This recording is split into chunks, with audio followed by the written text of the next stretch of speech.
失意中年音樂人與少年時嘅戀人化身隔世相遇，少女夏文軒手握閃亮花火。我唔知你係唔想記得，定係真係唔記得以前嘅嘢。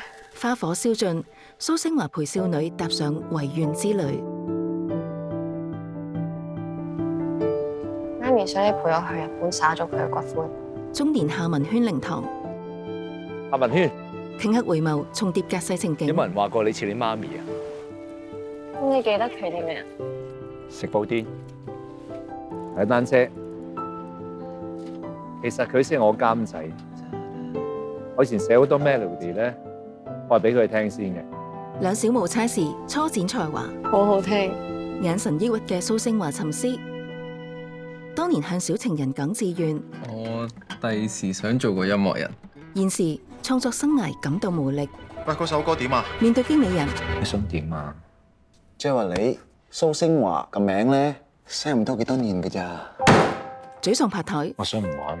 一飲而盡，借酒逃避現實。你可以嬲個世界，你可以質疑你自己，但係你一放棄就乜都冇晒。回憶少年時兩小無猜，沙灘嬉水，隔世嘅夏文軒。我見過將來嘅當年蘇星華一笑自知，蘇星華，中年少年嘅佢醒覺轉頭。少女夏文軒穿越去見中年蘇星華，被拒於門外。穿越去見病危嘅自己，你可唔可以幫我去揾蘇星華？中年蘇星華穿越喺海邊，同少年嘅自己跨時空相見。片名《久別重逢》，鄭伊健、陳卓賢、許欣怡、蔡思韻。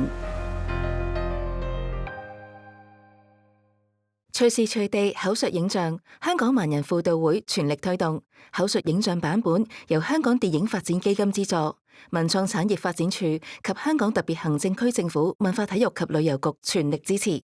鳴謝美亞娛樂。